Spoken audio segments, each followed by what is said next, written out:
ഞാനിപ്പോൾ ഉള്ളത് ഒരു സ്പെഷ്യൽ സ്ഥലത്താണ്. മേട്ടൂർ ഡാമിൻ്റെ അടുത്തായിട്ടാണ് ഞാനിപ്പോൾ ഉള്ളത്. നമ്മുടെ സ്വന്തം വീരണ്ണൻ്റെ കല്ലറയുടെ അടുത്തായിട്ടാണ് നമ്മളിപ്പോൾ നിൽക്കുന്നത്. എൻ്റെ ബാക്കിൽ കാണുന്നതാണ് നമ്മുടെ വീരണ്ണൻ്റെ കല്ലറ. ഓക്കെ, ഇതൊരു വീരപ്പനോട് അണ്ണൻ, അണ്ണയുടെ വൈഫ്.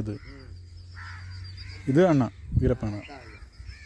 അപ്പോൾ നമ്മുടെ ഈ കല്ലറയിലുള്ള ഈ വിളക്കുണ്ടല്ലോ, ഈ വിളക്ക് അണയാതെ കാക്കണ ഒരാളാണ് നമ്മുടെ ഈ രണ്ട് പേര്. ഉങ്ക പേര് എങ്ങനെ? രാംസ്വാമി. ഉങ്ക പേര് ചിന്നത്തമ്പി. അപ്പോൾ ചിന്നത്തമ്പി അണ്ണനാണ് ഈ വിളക്ക് അണയാതെ എണ്ണ ഒഴിച്ച് ഫുള്ള് കാക്കണത് കേട്ടോ. ഇത് ഒക്ടോബർ 18 നമ്മുടെ വീരണ്ണൻ്റെ ഓർമ്മ ദിവസം. അപ്പോൾ ആ ദിവസം ഇവിടെ ഫുള്ള് ആൾക്കാരും ഒരു തിരുവിഴ, എന്താ പറയുക, ഒരു ഉത്സവം പോലെ ആയിരിക്കും ശരിക്കും പറഞ്ഞാൽ ഇവിടെ ഉണ്ടാവുക.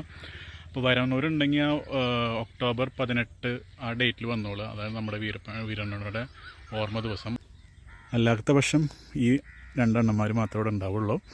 ഇവർ ശരിക്കും 6 മണി വരെ ഉണ്ടാവുള്ളൂ. 6 മണി കഴിഞ്ഞാൽ ഇവിടുന്ന് പോവും.